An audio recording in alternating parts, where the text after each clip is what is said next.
Vous écoutez WBCQ, diffusant la radio World's Last Chance depuis Monticello, Maine, USA.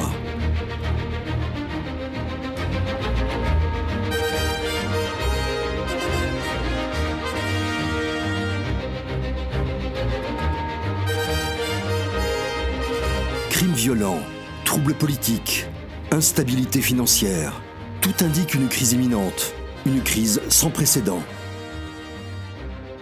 Réglez votre fréquence sur Radio World's Last Chance pour découvrir comment vous préparer spirituellement à ce qui nous attend. Radio WLC prépare un peuple pour le retour très proche du Sauveur.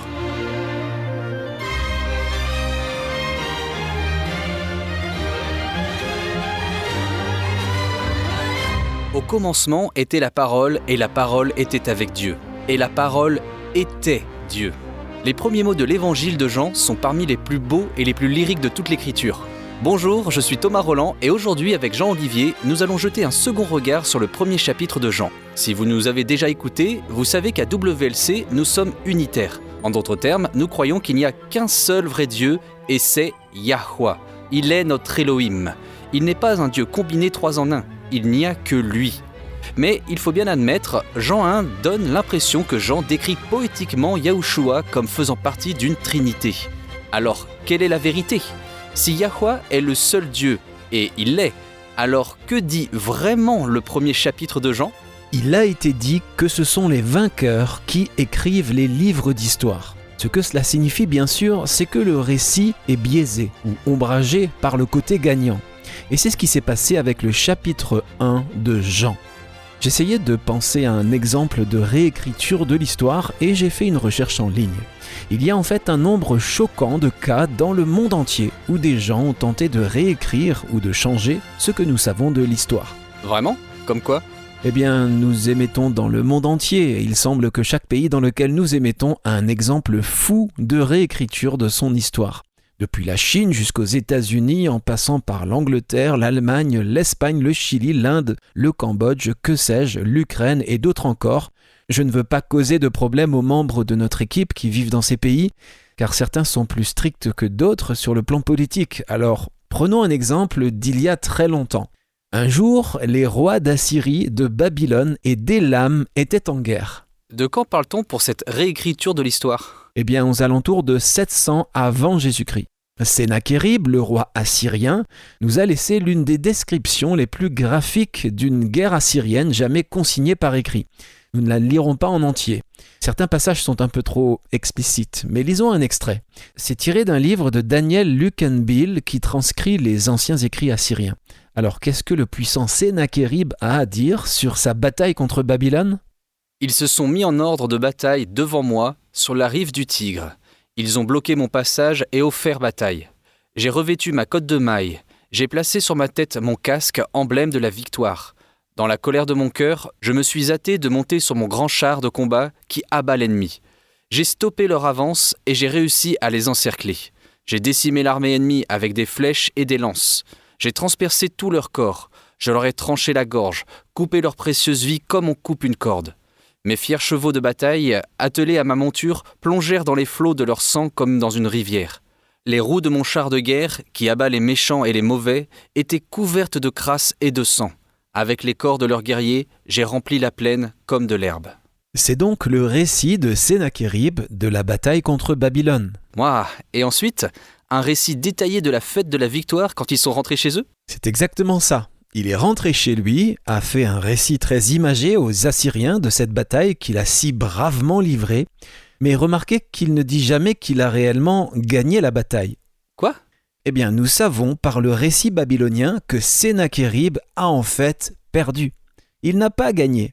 Donc toute sa description exagérée parlant de son casque emblème de la victoire et des roues de son char qui abat les méchants n'était qu'une tactique de diversion pour ne pas avoir à admettre qu'il avait perdu. C'est brillant, du moins en surface. Une pirouette réussie. Alors que dit le récit babylonien ? Était-il aussi graphique ou descriptif que celui de Sennachérib ?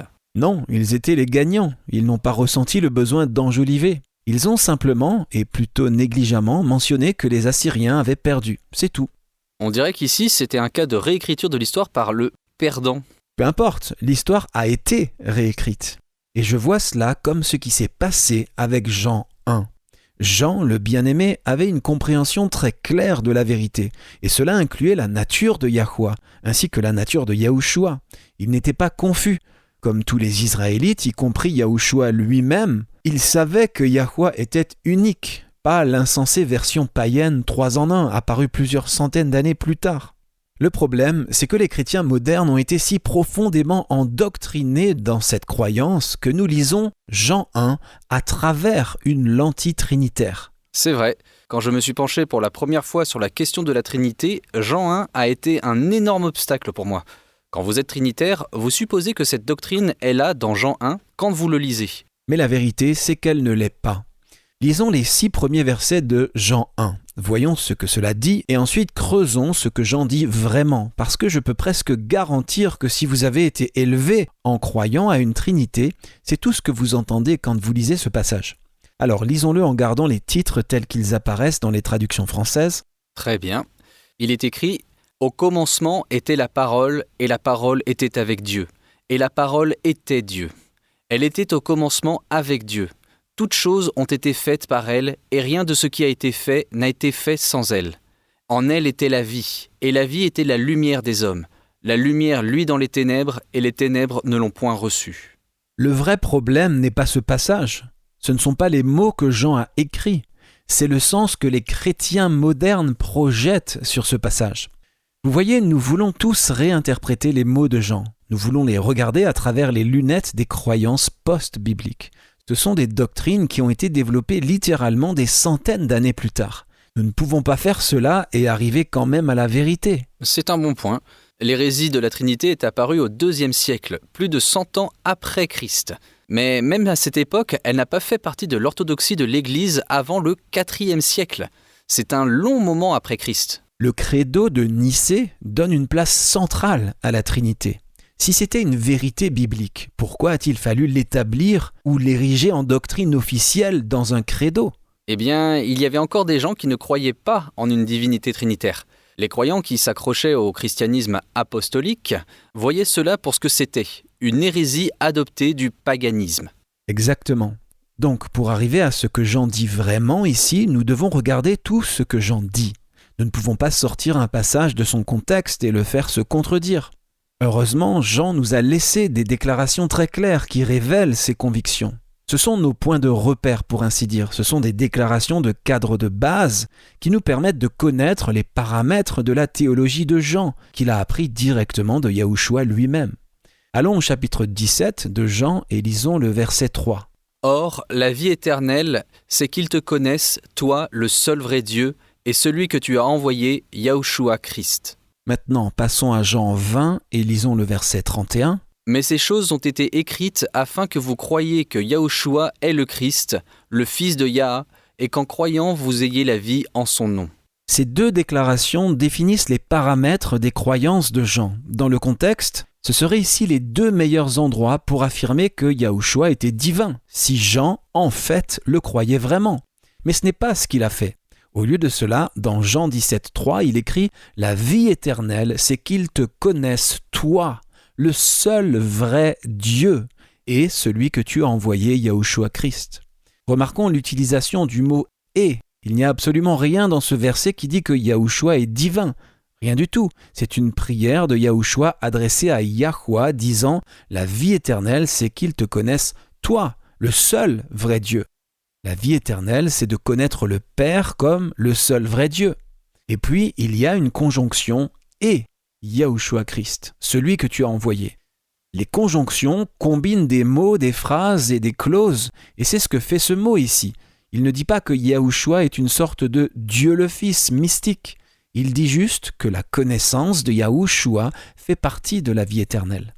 Et Jean 20, verset 31 ? Relisons-le, mais cette fois-ci, commençons depuis le verset 30.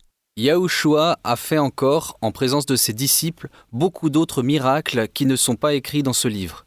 Mais ces choses ont été écrites afin que vous croyiez que Yahushua est le Christ, le Fils de Dieu, et qu'en croyant vous ayez la vie en son nom.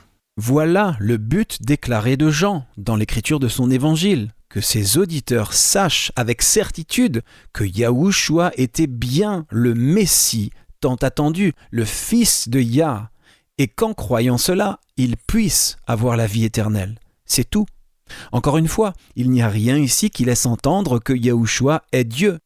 Oui, il utilise l'expression « le Fils de Yah », mais pas dans le sens trinitaire qui est venu plus tard. Tout juif se considérait comme un fils de Yah. Lire la divinité dans cette déclaration, c'est lire une croyance qui est apparue des centaines d'années plus tard. Vu comme ça, remarquons aussi que Yahushua est désigné comme le Fils de Dieu et non Dieu le Fils. C'est un bon point. Chaque fois que nous entendons le terme « Fils de Dieu », nous avons tendance à le transposer dans notre esprit. C'est notre conditionnement trinitaire. Nous assimilons « Fils de Dieu » à « Dieu le Fils ». Mais ce n'est pas ce qui est dit ici. Encore une fois, si Yahushua était vraiment Dieu, ce serait ici l'endroit logique pour l'enseigner. Ici et dans Jean 17,3 aussi. Mais Jean ne l'a pas fait. Au lieu de cela, ces versets réaffirment en fait la nature unitaire de Yahweh. Il est Dieu lui seul, pas avec quelqu'un d'autre, pas même avec son propre Fils. Et cela est clairement énoncé dans les Écritures. Regardons le psaume 86 et lisons le verset 10. C'est un psaume qui s'adresse à Yahweh. Ok, il est écrit « Car tu es grand et tu opères des prodiges, toi seul, tu es Elohim ». Rappelons-nous que Elohim signifie Dieu en hébreu. Il est utilisé pour s'appliquer au faux Dieu également. Même sans toutes les autres preuves scripturaires, ce seul verset est suffisant pour prouver que la doctrine de la Trinité est une hérésie. Il déclare très littéralement que Yahweh seul est Dieu. Voilà pourquoi Jean était un unitarien. Voilà pourquoi Yahushua l'était aussi. Voilà pourquoi tous les Juifs l'étaient. Allons dans Jean 5. Ce chapitre commence par l'histoire de l'homme guéri à la piscine de Bethesda. Le verset 16 dit « Les Juifs poursuivaient Yahushua et cherchaient à le faire mourir parce qu'il avait fait ces choses le jour du sabbat. » Yahushua explique dans la suite du chapitre pourquoi il guérissait le jour du sabbat et sa relation avec Yahweh. Lisons maintenant le verset 44. « Comment pouvez-vous croire, vous qui tirez votre gloire les uns des autres et qui ne cherchez point la gloire qui vient de Dieu seul ?» Ou dans d'autres versions, du Dieu seul, ou encore du seul et unique Dieu. Il parle clairement de Yahweh. Et comment Christ l'appelle-t-il ? Le seul Dieu, pas Dieu le Père, le tiers d'une Trinité. Christ ne s'y inclut même pas lui-même. Il déclare simplement et très clairement que Yahweh est le seul Dieu. Voilà pourquoi Jean était un unitarien. Il n'a jamais cru en une divinité trinitaire. Et ses écrits le reflètent. Nous devons faire une courte pause, amis auditeurs, mais à notre retour, appliquons cela à Jean 1 et voyons de quoi Jean parle vraiment. À tout de suite. La plupart des gens aujourd'hui croient que le samedi est le sabbat du 7e jour des Écritures, pour l'unique raison que c'est le jour où les Juifs adorent. Le problème est que cela ne prouve rien. Dire que les Juifs adorent au samedi, par conséquent le samedi est le sabbat, puisque c'est le jour où les Juifs adorent, est un exemple typique de raisonnement circulaire. La vérité étonnante est que les érudits juifs eux-mêmes reconnaissent que le samedi n'est pas l'ancien sabbat originel de l'Écriture. Si vous souhaitez en savoir plus, visitez notre site web worldslastchance.com et lisez « Les Juifs et le sabbat, la dissimulation oubliée ». Encore une fois, lisez Les Juifs et le sabbat sur worldslastchance.com.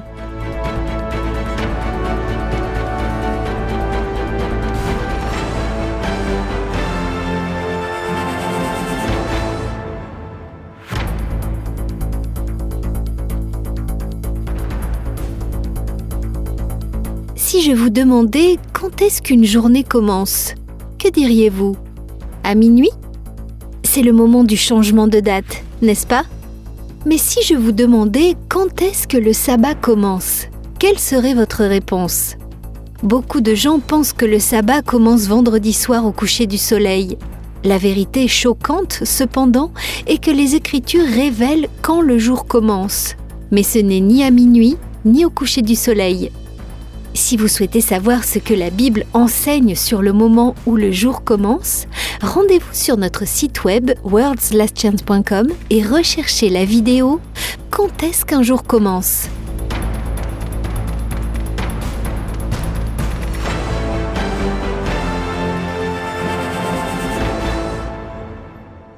Lisons 1 Timothée chapitre 4 verset 1. C'est un avertissement que nous devrions tous prendre au sérieux. 1 Timothée 4 verset 1. Mais l'Esprit dit expressément que, dans les derniers temps, quelques-uns abandonneront la foi pour s'attacher à des esprits séducteurs et à des doctrines de démons. Voilà ce qu'est la doctrine de la Trinité. Elle est trompeuse, elle enseigne une fausseté sur la nature de Yahweh. Et ce faisant, elle enseigne des erreurs très dangereuses sur le plan du salut. Regardons à nouveau Jean 1. Que dit le premier verset ? Encore une fois, utilisons les titres français ici, car c'est une mauvaise utilisation des titres qui a contribué à causer cette confusion. Et j'aimerais que nous le voyions. Allons-y. Au commencement était la parole, et la parole était avec Dieu. Et la parole était Dieu. Maintenant, tout de suite, nous avons ici un problème. Le mot « parole », dont nous supposons tous qu'il fait référence à Yahushua, est écrit avec une majuscule. En français, seuls les noms propres prennent une majuscule, n'est-ce pas ? Donc cela implique que c'est Yahushua qui est la parole. Je sais qu'en hébreu, il ne mettait pas de majuscule au mot, et l'araméen est étroitement lié à l'hébreu. Mais qu'en est-il du grec ? Nous sommes ici dans le Nouveau Testament. Ce que la plupart des gens ne savent pas, c'est que tous les premiers manuscrits grecs jusqu'au 6e siècle n'utilisaient que des majuscules. Je le répète, que des majuscules. Toutes les lettres de tous les mots étaient en majuscules. On appelle cela des manuscrits onkyos. Ce n'est qu'au 6e siècle qu'on a les premiers indices du développement de l'écriture minuscule en grec. Celle-ci était pleinement développée au 9e siècle.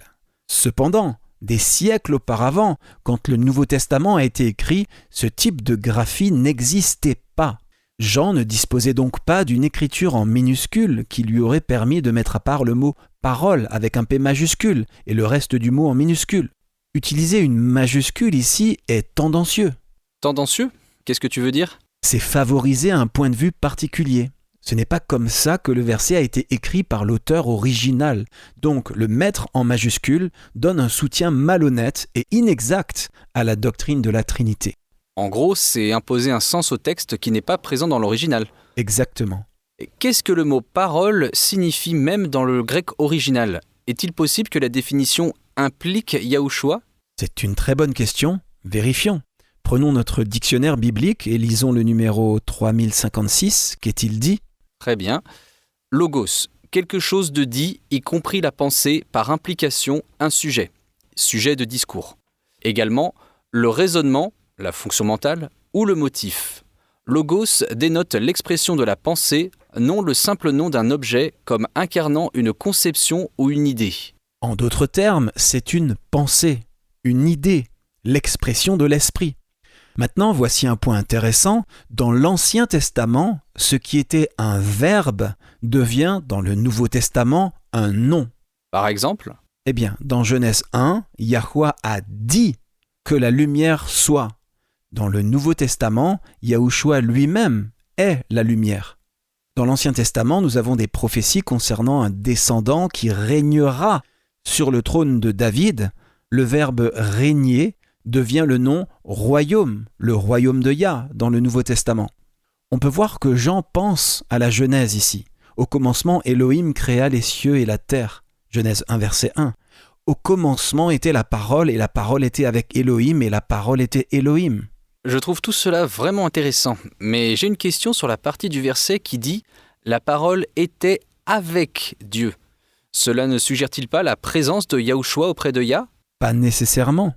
Oui, vous pouvez être avec quelqu'un d'autre. Tu es en ce moment avec moi. Maintenant, dans les Écritures, les concepts sont souvent personnalisés. Étant personnalisés, on peut dire qu'ils sont avec quelqu'un d'autre. La sagesse est avec Yahweh. Regardons Proverbe 8. Ici, la sagesse est personnifiée sous la forme d'une femme. Lisons les 3 premiers versets. « La sagesse ne crie-t-elle pas ? L'intelligence n'élève-t-elle pas sa voix ? C'est au sommet des hauteurs, près de la route, c'est à la croisée des chemins qu'elle se place. À côté des portes, à l'entrée de la ville, à l'intérieur des portes, elle fait entendre ses cris. » Le verset 12 dit, dans la King James, « Moi, la sagesse, j'habite avec la prudence. » Eh bien, si la sagesse est une femme, qui est la prudence ? Bon point. Tout comme la sagesse et la prudence sont personnifiées dans l'Ancien Testament, la parole est personnifiée dans le Nouveau Testament. Mais après avoir recherché le mot « logos », nous savons qu'il s'agit simplement d'une personnification des pensées de Yahweh. C'est à cela que parole fait référence ici, rien de plus, le plan de Yah.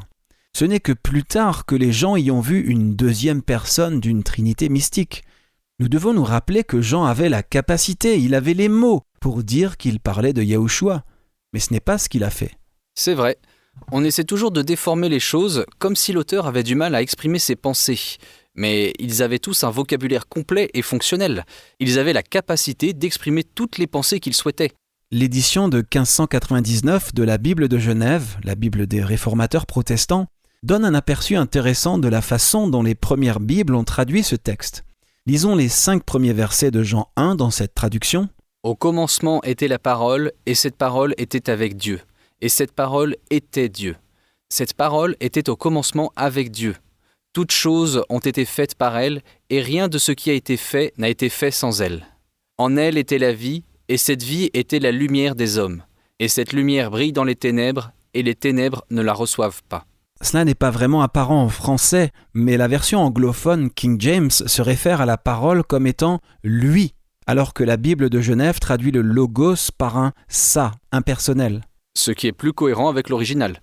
Nous devons nous rappeler que le roi Jacques, King James, qui a commandé la traduction qui porte son nom, a été élevé dans la religion catholique romaine. Bien sûr, ses croyances ont influencé son interprétation de l'écriture.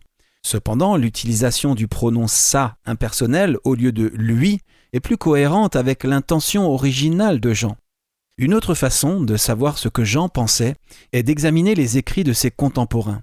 Jean, comme Pierre, s'adressait principalement aux Juifs. Ses écrits étaient compris par eux. J'ai ici une citation des écrits des Esséniens. Ils étaient une secte au sein du judaïsme. Remarquons à quel point cette déclaration ressemble à Jean 1. Par sa connaissance, tout a été créé et tout ce qui est, Dieu l'a établi par son dessein et en dehors de Dieu, rien n'est fait. C'est ce qu'un juif disait. C'est comme ça qu'un juif pensait. Et non, il n'est pas dit Yahweh dans l'original parce que les juifs du Nouveau Testament n'utilisaient pas le nom sacré car ils pensaient qu'il était trop saint pour être utilisé. Cela parle uniquement de Yahweh, n'est-ce pas ? Il n'est pas question d'un partenaire, un coégal. C'est du pur monothéisme, comme nous savons qu'il l'était. Purement monothéiste. Ça sonne même comme Jean 1.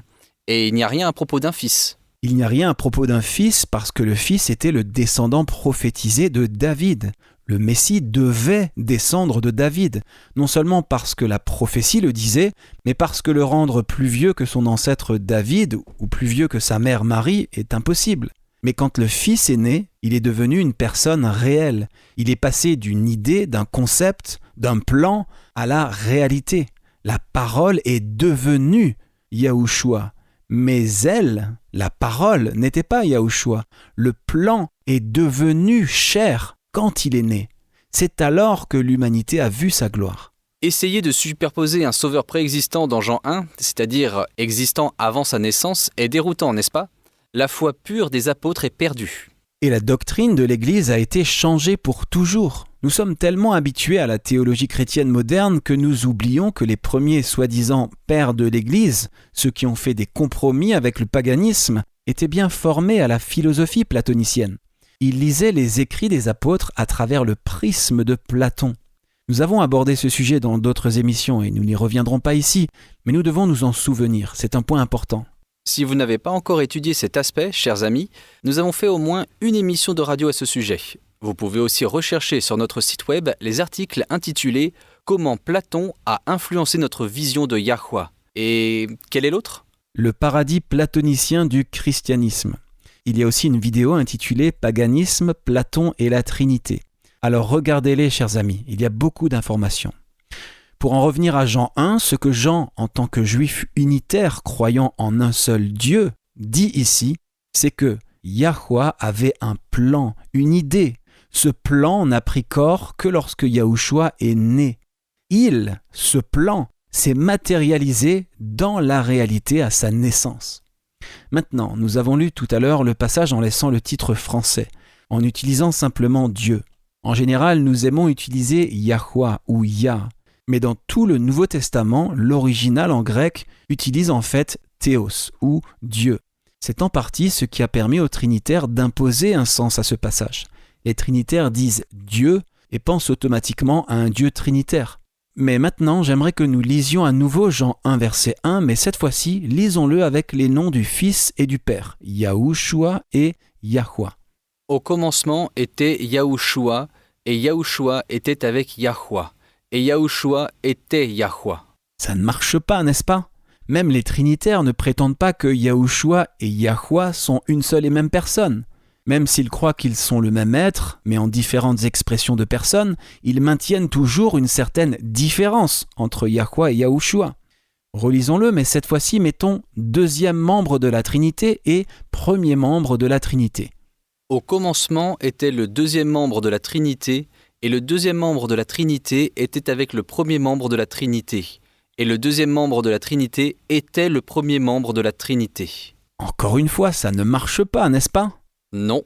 Pour récapituler, la parole est la pensée de Yahwa, son plan. Ce n'est pas son fils, c'est son plan pour son fils. Maintenant, continuons. Si nous lisons Jean 1 tel qu'il est écrit, nous voyons que le Fils apparaît dans le récit plusieurs versets plus tard. Donc nous commençons par dire que Yahwa a un plan. Continuons au verset 11. Elle est venue chez les siens, la parole donc, et les siens ne l'ont point reçue. Mais à tous ceux qui l'ont reçue, à ceux qui croient en son nom, elle a donné le pouvoir de devenir enfants de Yah, lesquels sont nés, non du sang, ni de la volonté de la chair, ni de la volonté de l'homme, mais de Yah. Et la parole a été faite chair, et elle a habité parmi nous, pleine de grâce et de vérité, et nous avons contemplé sa gloire, une gloire comme la gloire du Fils unique venu du Père. Le verset 13 est très intéressant. Notre traduction moderne dit « lesquels sont nés, non du sang, ni de la volonté de la chair, ni de la volonté de l'homme, mais de Yah ». Cependant, les versions les plus anciennes traduisent différemment. Elles disent « lequel est né ». En d'autres termes, c'est ici, à partir du verset 13, que la focalisation de Jean vient sur la naissance de Yahushua. Pas dans les premiers versets, mais seulement ici, au verset 13. Les pères de l'Église ont cité dans leurs écrits ce passage différemment, et Tertullien, le père de l'Église du IIe siècle, a affirmé que les gnostiques ont modifié la formulation. Ça a du sens. Yahushua n'est pas né d'une descendance naturelle ou de la volonté d'un humain ou d'un mari. Il est né de Yah. Et ce n'est qu'ensuite qu'il est venu à l'existence, pas avant. C'est ce que signifie le mot « engendrer », venir à l'existence. On ne peut pas avoir une naissance virginale et une préexistence. La naissance virginale annule toute préexistence. On ne peut pas avoir les deux, par la définition même des mots que l'Écriture utilise pour expliquer la venue à l'existence de Yahushua. Les évangiles, et particulièrement Jean, décrivent Yahushua comme le seul et unique être humain engendré du Père. Et pour être un être humain, vous devez être engendré dans le ventre de votre mère. C'est ce que signifie être humain. Tout dans ce que Jean a écrit est en accord avec le reste des Écritures, qui révèlent qu'il n'y a qu'un seul Dieu, Yahwa, et qu'il a un Fils unique humain. Nous devons cesser d'appliquer à l'Écriture le langage et les concepts des croyances païennes. Ceux-ci sont arrivés des siècles plus tard. Plus que cela, comme nous l'avons étudié dans des émissions précédentes, la doctrine de la Trinité détruit en fait le plan du salut d'une façon très réelle. Elle déplace tout le centre d'intérêt et même l'emphase. Et cela a un impact sur les croyants. La plupart des gens ne réalisent pas à quel point cette seule erreur change tout le plan du salut. Il y a un autre verset que j'aimerais que nous regardions, le verset 18. « Personne n'a jamais vu Dieu. Le Fils unique qui est dans le sein du Père est celui qui l'a fait connaître, ou est celui qui nous l'a révélé dans la Bible Martin. » Est-ce que nous pensons vraiment que Dieu a été engendré? Parce que si Yahushua était Dieu, c'est ce que cela veut dire. Le langage a été inventé par Yahwa. Il nous a fourni le langage pour comprendre les concepts divins. Les auteurs de la Bible disposaient d'un vocabulaire suffisant pour exprimer adéquatement ce qu'ils étaient inspirés d'écrire. Nous devons donc prendre leurs écrits tels qu'ils sont écrits, et pour l'amour de tout ce qui est saint, arrêter d'y lire des concepts païens qui n'existent tout simplement pas.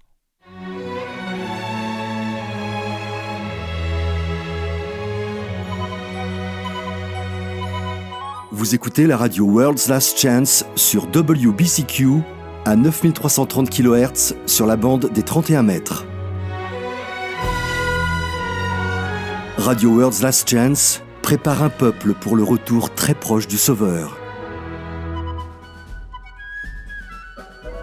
World's Last Chance est consacré à la préparation d'un peuple pour le retour très proche du Sauveur. Nos programmes radio sur ondes courtes sont diffusés quotidiennement en 7 langues différentes dans le monde entier et d'autres langues sont à venir.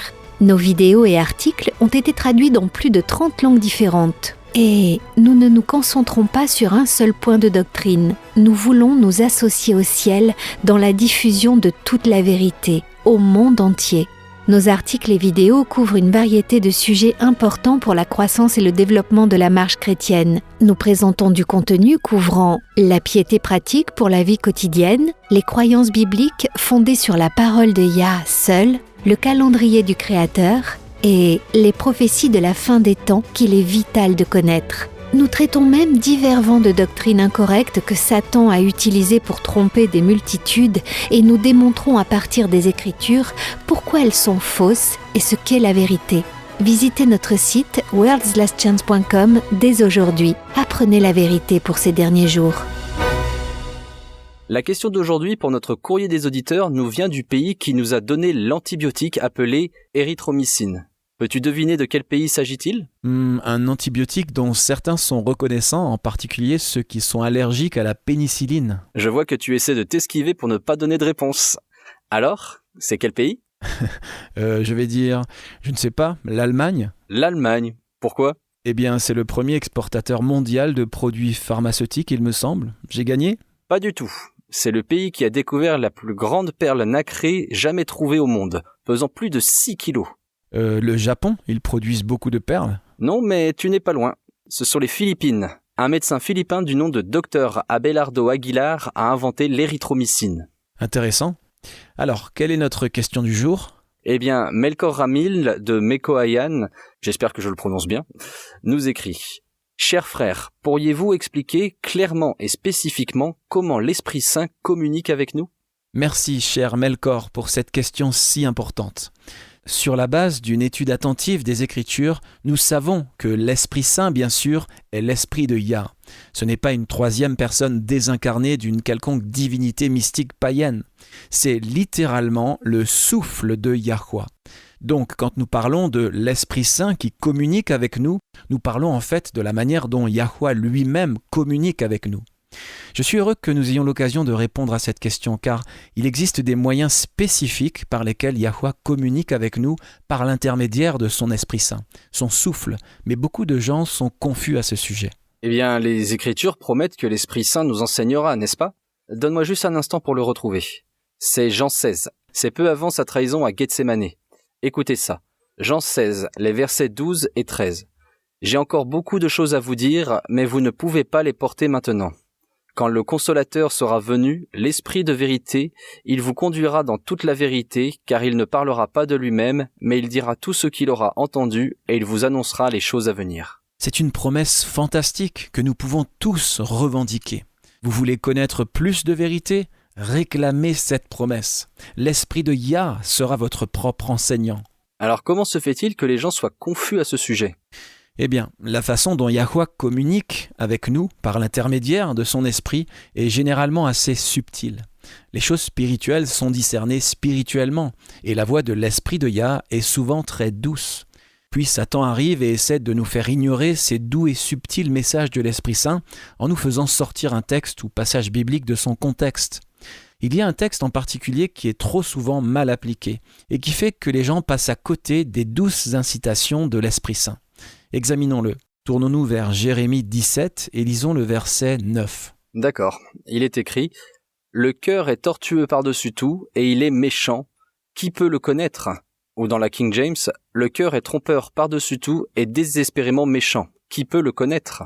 Est-ce qu'un verset comme celui-ci vous donne confiance dans le fait que vous pouvez faire confiance à cette connaissance intérieure ? Pas du tout. Et pourtant, cette connaissance intérieure vient de l'Esprit de Yahweh, ce que les Écritures appellent la voix douce et subtile. Le verset suivant dit « Moi, Yahweh, j'éprouve le cœur, je sonde les reins, pour rendre à chacun selon ses voies, selon le fruit de ses œuvres. » Donc, dans son contexte, cela parle des motifs cachés, enfouis du cœur humain. Et pourtant, Satan utilise ce verset pour nous faire douter de ce que l'Esprit de Yah essaie d'imprimer dans nos cœurs. Je vois. Alors comment savoir que c'est bien l'Esprit Saint qui communique avec nous ? Comment Yah communique-t-il avec nous de cette façon ? Il y a plusieurs façons. La première, comme nous venons de le dire, c'est par cette voix douce et subtile. Ok, à quoi ça ressemble ? Soyons précis. Est-ce que c'est une voix qu'on peut entendre de façon audible ? Ça peut l'être, ça l'est parfois, mais pas toujours. Habituellement, c'est simplement une connaissance intérieure tranquille. Certaines personnes rejettent l'élément divin et l'appellent simplement leur instinct ou sixième sens. La Bible l'appelle la voix douce et subtile. Vous devez l'écouter, mais malheureusement, trop de gens l'ignorent ou essayent de l'expliquer autrement. Tu sais, j'ai lu un jour un livre, je me souviens plus du nom de l'auteur. C'était un inspecteur de police américain à la retraite. Le but de son livre était de dire à ses lecteurs d'écouter leur sixième sens. Il disait qu'en interrogeant les victimes de divers crimes, la seule chose qui revenait sans cesse était qu'à un moment donné, chacune d'entre elles avait eu le sentiment d'être en danger ou que quelque chose n'allait pas. Mais chacun d'entre eux a rejeté ces peurs comme illogiques et les a expliquées autrement ou les a ignorées. La voix douce et subtile, que vous l'appeliez intuition ou instinct ou autre, ne vous égarera jamais. C'est Yah qui vous parle, qui impressionne votre cœur, vos pensées. Mais à cause de ce verset de Jérémie mal appliqué, les chrétiens ont tendance à rejeter cette voix douce et subtile, ce qui leur est préjudiciable. Une autre manière dont l'Esprit de Yah communique avec nous est la parole de Yah. Et je ne parle pas seulement de théologie. Si vous vous trouvez dans une situation où vous ne savez pas quoi faire, cherchez la réponse dans la parole de Yah. D'un point de vue pratique, à quoi ça ressemble ? Nous allons à la parole de Yah, mais si ce n'est pas pour la théologie ou doctrine, comment l'appliquer dans une situation réelle ? Peut-on vraiment obtenir des réponses comme « dois-je accepter cette offre d'emploi ou non ?» Oui, tu peux. Il y a deux façons d'utiliser les Écritures pour obtenir les réponses dont on a besoin. Comme nous le soulignons souvent quand nous répondons aux questions que nos auditeurs nous envoient, l'une des façons est d'appliquer les principes bibliques. Comme nous l'avons déjà dit, la morale ou moralité est façonnée par notre culture. Les principes bibliques, en revanche, transcendent les morales façonnées par la culture. Recherchez donc les principes bibliques qui correspondent à votre situation. Mais il y a encore une autre façon de faire qui fonctionne aussi. C'est de lire simplement la parole de Yah avec une question spécifique en tête. Comment savoir où commencer à lire ? Tu ne sais pas. La façon dont je le fais, c'est de dire une prière rapide en réclamant la promesse de Jean 16, verset 13, que nous venons de lire, que le Consolateur me conduira dans toute la vérité. Il n'est pas nécessaire que ce soit une très longue prière, mais soyez très spécifique en revendiquant cette promesse. Ensuite, ayez une question spécifique en tête. Je ne saurais trop insister sur ce point, soyez vraiment précis. Ne posez pas une question à choix multiples. Ne demandez pas, par exemple, devrais-je déménager en Nouvelle-Zélande ou en Argentine ? Au contraire, posez une seule question. Devrais-je déménager ? Après avoir obtenu une réponse à cette question, vous pouvez l'affiner. Encore une fois, ne demandez pas « Où dois-je déménager ?» Soyez précis. Devrais-je déménager à Singapour ? Peu importe. Comment lire les Écritures peut répondre à une telle question ? Et comment sais-tu quand tu as trouvé ta réponse ? Tu le sais. Yahweh parle à notre esprit, à notre conscience, à travers des mots. Quand vous avez une question précise en tête, vous pouvez laisser la Bible s'ouvrir au hasard et commencer à lire. Commencez par le haut de la page d'un côté et lisez jusqu'au bas de la page du côté opposé. Ça peut prendre plusieurs essais. Ce n'est pas grave. N'abandonnez pas. Parce que quand vous aurez votre réponse, vous le saurez. Vous lirez un verset qui répondra parfaitement à votre question et l'Esprit de Yah le confirmera dans votre esprit. C'est ça, c'est ta réponse.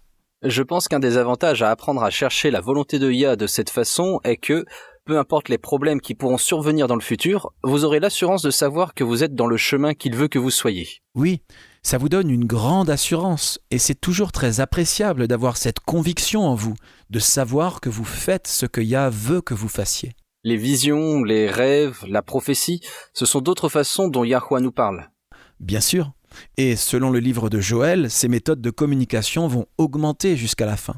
Mais pour la plupart d'entre nous, Yahweh utilise d'autres méthodes. Parfois, quelqu'un dit quelque chose et il y a, presque comme un voyant lumineux dans notre esprit, nous avertissant d'être prudents ou que quelque chose ne va pas. Il est très important de rester à l'écoute de ces choses et de ne pas les rejeter ou essayer de leur trouver une autre explication pour ne pas y faire attention. D'autres fois, il y aura presque comme une accélération dans votre esprit. Un mot ou une déclaration vous sautera aux yeux et vous saurez que cette déclaration vous est destinée. Il n'y a pas vraiment d'autre moyen de l'expliquer que de dire que quand ça se produit, il n'y a aucun doute, vous le savez. Encore une fois, c'est à un niveau interne, subtil, que nous devons apprendre à faire attention. Une autre façon que j'ai trouvée utile, c'est de prêter attention aux directions de la providence. Il est très facile, quand une porte nous claquonnait, de nous plaindre et de penser que c'est une mauvaise chose. Mais ça peut aussi être une façon très puissante et évidente pour Yahweh de nous guider vers autre chose. J'ai beaucoup appris en observant mon beau-père, depuis des années que je le connais maintenant. C'est un homme très discret, qui ne dit pas grand-chose, mais ce qui m'a toujours impressionné chez lui, c'est qu'il ne se plaint jamais de rien. On pourrait tous prendre exemple. N'est-ce pas ? C'est certainement mon cas. Quand quelque chose ne se passe pas comme prévu, il choisit de le voir comme une bonne chose. Il est né juste avant la fin de la Seconde Guerre mondiale et a eu une enfance difficile. Mais la façon dont il exprime sa foi, c'est de reconnaître que, quand une porte se ferme, c'est la volonté de Yah tout autant que quand une porte s'ouvre. C'est vraiment beau à voir et ça lui a donné un calme dans son esprit qu'on trouve rarement dans le monde d'aujourd'hui. C'est vraiment inspirant et une bonne leçon pour nous tous. Il est facile de se réjouir de la direction du Père quand une porte s'ouvre. Nous nous concentrons sur les nouvelles possibilités enthousiasmantes. Mais quand une porte se ferme, comme tu dis, nous claconner, ça peut avoir un effet complètement différent. Oui, on peut avoir l'impression que nos rêves ou aspirations profondes ont été anéantis. Et le gérer comme ton beau-père le fait, choisir de faire confiance, même si émotionnellement, on a l'impression que nos rêves ou désirs sont anéantis, c'est ce que nous devrions tous faire. Faire confiance dans tous les domaines, tout le temps. Voir la main directrice de Yah en toutes choses. Et quelle paix ça nous apporte! Si vous avez des questions auxquelles vous aimeriez avoir une réponse, vous pouvez nous envoyer un message par le biais de notre site web. Il suffit de cliquer sur « Contactez-nous » sur worldslastchance.com.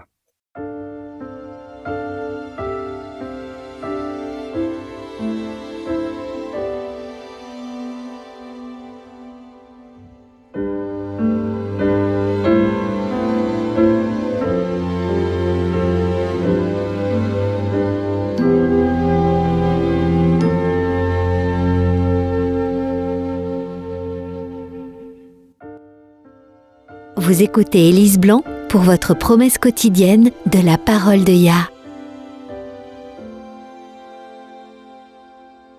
Un jour, les disciples ont demandé à Yahushua qui était le plus grand dans le royaume de Yahweh. Matthieu chapitre 18 nous donne la réponse du Sauveur. Yahushua, ayant appelé un petit enfant, le plaça au milieu d'eux et dit « Je vous le dis en vérité, si vous ne vous convertissez pas et si vous ne devenez pas comme les petits-enfants, vous n'entrerez pas dans le royaume des cieux. » Comme la plupart d'entre nous, Vidya Suri aime voir des preuves avant de croire quelque chose. Sa mère riait souvent d'elle lorsqu'elle demandait des preuves. Posant sa main sur le cœur, la mère de Vidya lui disait « Si tu le ressens bien ici et que ta tête ne discute pas trop, c'est une preuve raisonnable pour avoir la foi. » Le fils de Vidya, quant à lui, a une foi forte comme sa grand-mère. Un jour de janvier 2014, il s'est passé quelque chose qui a permis à Vidya de voir la forte foi de son fils à l'œuvre. La journée a commencé comme toutes les autres. Après avoir accompagné son petit garçon à l'école, Vidya s'est occupée des tâches quotidiennes de leur appartement. Elle a fait beaucoup de choses et se sentait bien dans sa journée. Quand à 15 heures, elle a pris son sac à main et est sortie pour aller chercher son fils à l'école. Elle a été un peu choquée quand la porte d'entrée s'est refermée toute seule derrière elle, de façon inattendue. Ça ne le faisait jamais. Le mécanisme faisait en sorte qu'on devait la tirer pour la fermer, mais ce jour-là, elle s'était fermée automatiquement. Elle a fouillé son sac à la recherche de ses clés, puis s'est rappelé le cœur serré qu'elles étaient encore sur la table. Elle avait oublié de les prendre. Que faire maintenant ? Elle a d'abord décidé d'aller chercher son fils à l'école. Elle a raconté à son garçon ce qui s'est passé et l'enfant a répondu « Ne t'inquiète pas maman, je prie, tout va bien se passer. » La mère et le fils sont rentrés chez eux en bus. L'homme de l'appartement d'à côté leur a permis d'utiliser son téléphone pour appeler un serrurier auquel Vidya avait déjà eu recours et en qui elle avait confiance. Malheureusement, ils n'étaient pas en ville. Leurs seules options étaient de marcher jusqu'au centre-ville et de voir s'ils pouvaient trouver un autre serrurier. Lorsqu'ils sont sortis de l'immeuble, l'enfant a posé sa main sur le bras de sa maman. « Aie confiance, maman, la bonne solution viendra. » Vidya pouvait voir ses lèvres bouger alors qu'il priait silencieusement. Elle a envoyé sa propre prière vers le ciel, implorant un miracle. Alors qu'ils commençaient à traverser la route, Vidya a vu un véhicule arriver vers eux. Elle a fait signe à son fils d'attendre pour le laisser passer. À son grand étonnement, la personne conduisant le véhicule était le serrurier dont on lui avait dit qu'il n'était pas en ville. Agitant le bras, elle lui a fait signe.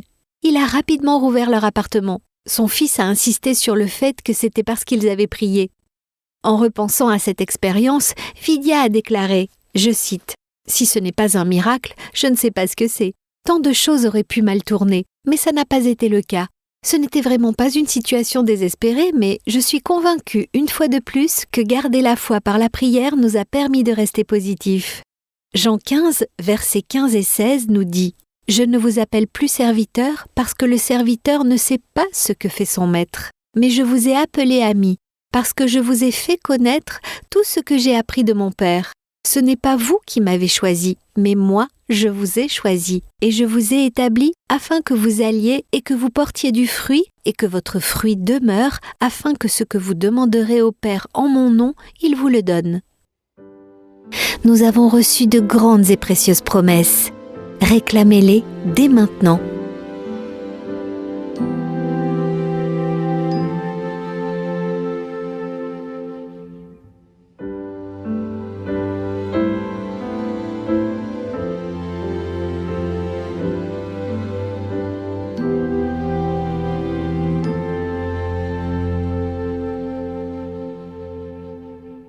Tu sais, avec le sujet d'aujourd'hui, ça m'a frappé qu'il y ait une nouvelle façon d'interpréter 2 Timothée 3, versets 16 et 17, que je n'avais jamais vu auparavant. Ah oui, qu'est-ce que c'est ?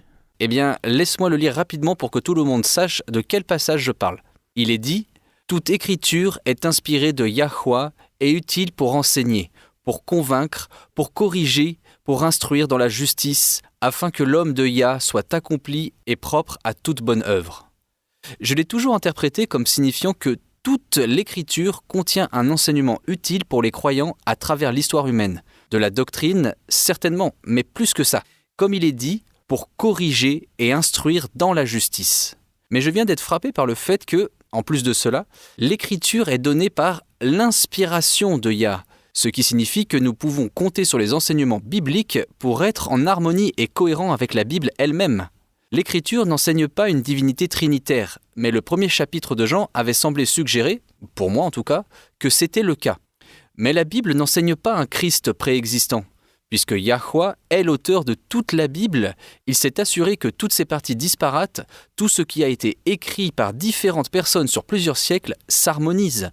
Aucune partie, vraiment, ne contredit une autre. N'est-ce pas magnifique ? Chaque partie s'harmonise avec le reste. Voilà pourquoi, quand nous trouvons quelque chose qui semble contredire une vérité établie, c'est un drapeau rouge auquel nous devons faire attention. Vous n'avez pas besoin de perdre la foi à cause de cela. Prenez-le simplement comme une invitation à étudier davantage, car la vérité ne se contredira jamais. Si vous avez trouvé quelque chose qui semble se contredire, c'est la façon pour l'Esprit Saint de vous dire « creuse un peu plus, il y a quelque chose que tu as manqué ». Quelque chose qui harmonisera tout une fois que tu connaîtras la pleine vérité. C'est une bonne façon de voir les choses. Nous ne devrions pas laisser les drapeaux rouges ébranler notre foi, avec toute la vérité que le ciel déverse ces derniers jours. Et avec tous les siècles d'erreurs accumulées dont nous avons tous hérité. Oui, ça aussi. Nous ne devrions pas être surpris d'apprendre que certaines de nos croyances ont été erronées. Soyons reconnaissants de pouvoir apprendre la vérité maintenant. Regardons le psaume 18. Il y a une promesse à laquelle nous ne prêtons pas assez attention. Psaume 18, verset 30, qu'est-il écrit ? « Les voies de Elohim sont parfaites. La parole de Yahweh est éprouvée, ou sans défaut dans d'autres versions. Il est un bouclier pour tous ceux qui se confient en lui. » La parole de Yahweh est sans défaut. Elle est parfaite comme lui-même l'est. Nous pouvons y placer notre confiance en toute sécurité. Ça me rappelle Psaume 119, verset 105, que la plupart d'entre nous connaissons bien. Il est écrit « Ta parole est une lampe à mes pieds et une lumière sur mon sentier. » Ça signifie que c'est une lumière, une vérité en laquelle nous pouvons avoir pleinement confiance. Nous pouvons nous y fier. Vous êtes-vous déjà promené tard dans la nuit et votre lampe s'est-elle éteinte ? Vous n'aviez pas changé les piles ou vous ne l'aviez pas rechargée et la lumière est devenue de plus en plus faible jusqu'à s'éteindre ? Oui, c'est assez stressant quand ça arrive. Et risqué. Vous ne verrez peut-être pas un obstacle ou un danger au sol, Mais une lumière sur laquelle on peut compter, c'est précieux ça. J'aime le fait que la parole de Yah soit cela pour nous. Il y a un autre verset dans le psaume 119 que j'aimerais lire, le verset 130. Il est écrit « La révélation de tes paroles est claire, elle donne de l'intelligence aux simples. » Encore une fois, la parole de Yah est fiable quand elle est prise dans son ensemble, comme un tout, quand vous l'étudiez comme les Béréens, en comparant l'écriture avec l'écriture. Un peu ici, un peu là. Vous pouvez vous appuyer pleinement sur les vérités de la parole de Yahweh, parce que la vérité est toujours harmonieuse. De plus, Yahweh n'attend jamais de vous que vous acceptiez simplement par la foi un charabia d'idées confuses. Sa vérité donne de l'intelligence aux simples. La vérité ne vous demandera jamais d'accepter aveuglément quelque chose par la foi. Elle ne sera jamais quelque chose de trop mystérieux pour que vous puissiez le comprendre.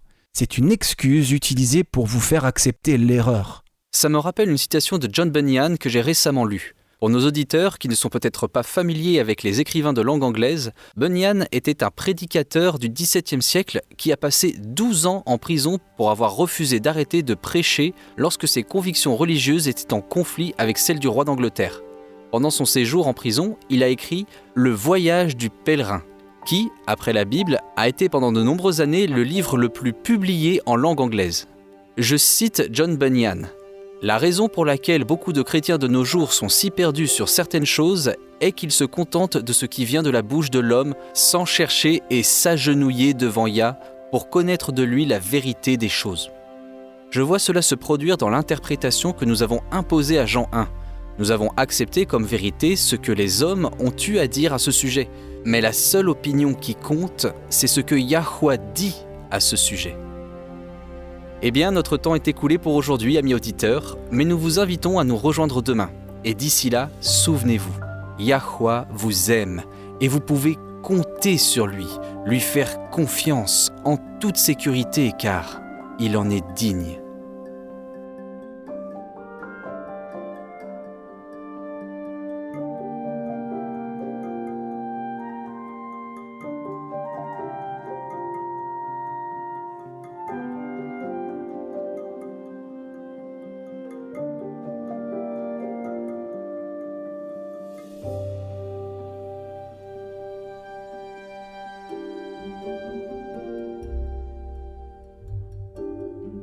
Vous étiez à l'écoute de Radio WLC. Cette émission, ainsi que les émissions précédentes de Radio WLC, sont disponibles en téléchargement sur notre site internet. Elles sont parfaitement appropriées pour être partagées avec des amis et pour des études bibliques. Elles sont également une ressource merveilleuse pour ceux qui adorent Yahweh, seuls, en famille ou en groupe à la maison. Si vous souhaitez écouter les émissions de Radio WLC, rendez-vous sur notre site internet à l'adresse worldslastchance.com. Cliquez sur l'icône Radio WLC en haut à droite de la page d'accueil. Cela vous permettra de télécharger les épisodes dans votre langue préférée. Vous trouverez également des articles et des vidéos disponibles en plusieurs langues. Rejoignez-nous demain pour un autre message rempli de vérité sur WBCQ à 9330 kHz sur la bande des 31 mètres.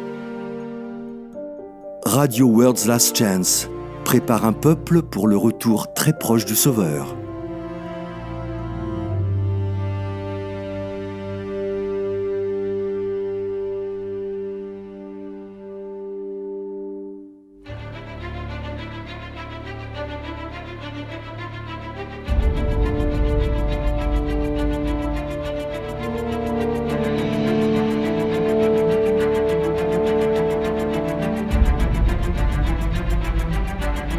Merci d'avoir été à l'écoute de ce programme sur Radio WLC. Nous vivons une époque très solennelle. Le monde est au bord d'un grand désastre. Des événements catastrophiques vont bientôt se produire qui mettront fin à notre ère et inaugureront la nouvelle. Dans sa grande miséricorde, Yahweh a révélé par la prophétie ce que l'avenir nous réserve. Apocalypse 8 prédit une série d'événements d'une gravité croissante qui dévasteront la terre. Les réserves de nourriture mondiale seront décimées. La famine et la mortalité qui l'accompagnent en résulteront.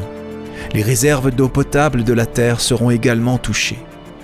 Apocalypse 9 nous révèle que des démons se feront passer pour des extraterrestres.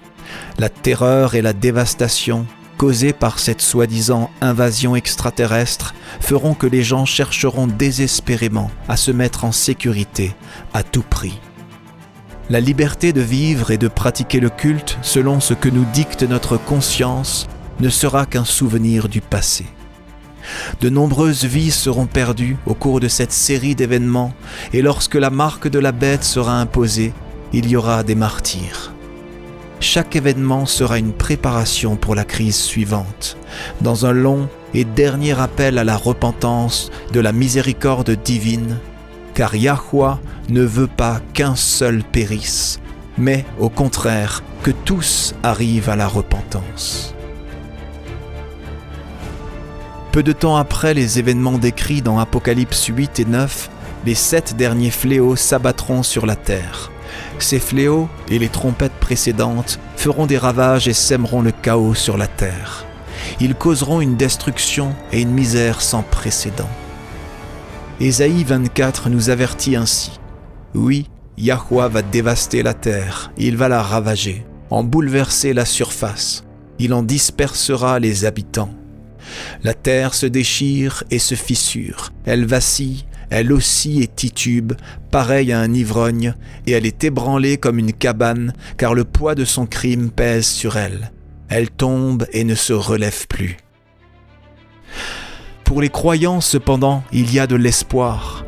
En décrivant la fin de notre époque, Yahushua a dit dans Luc 21, verset 28, « Quand ces événements commenceront à se produire, levez la tête et prenez courage, car alors votre délivrance sera proche. » Oui, la fin sera traumatisante, elle est censée l'être. Yahweh veut sauver chaque individu qu'il peut sauver. C'est pourquoi il permet ce point culminant final pour réveiller les âmes. Mais la bonne nouvelle de l'évangile du royaume de Yah est que, au-delà des événements traumatisants d'un proche futur, une éternité de bonheur attend tous ceux qui accepteront le don divin du salut. Lorsque Yahushua reviendra, tous ceux qui sont morts en croyant au mérite du Sauveur crucifié et ressuscité seront ressuscités lors de la première résurrection. Yahushua établira alors le royaume de Yah sur terre. Lui et les rachetés régneront conjointement sur la terre pendant les 1000 premières années de l'éternité. Jean a vu un nouveau ciel et une nouvelle terre, car le premier ciel et la première terre avaient disparu. Si vous souhaitez vous joindre aux rachetés de toutes les époques et vivre une vie à la mesure de celle de Yahweh, faites le choix. Acceptez le salut aujourd'hui. Vous n'avez pas besoin de vous y préparer par vous-même. La vérité est que vous ne le pouvez pas. Et moi non plus. Personne ne le peut. Venez à lui tel que vous êtes. N'attendez pas d'avoir cessé de pécher. Vous ne vous améliorerez pas par vos propres efforts. Acceptez l'invitation de Yahweh à devenir membre de son royaume terrestre éternel. Lorsque vous accepterez cette précieuse invitation, Yahweh vous offrira un tout nouveau cœur. Dans Ézéchiel 36, verset 26, il déclare « Je te donnerai un cœur nouveau, et je mettrai en toi un esprit nouveau. J'enlèverai de ton être ton cœur dur comme la pierre, et je te donnerai un cœur de chair. » Accepter ce cadeau inestimable est la seule façon de rejoindre son royaume. Venez à Yahweh tel que vous êtes. Il attend, les bras grands ouverts, désireux de recevoir tous ceux qui viennent à lui.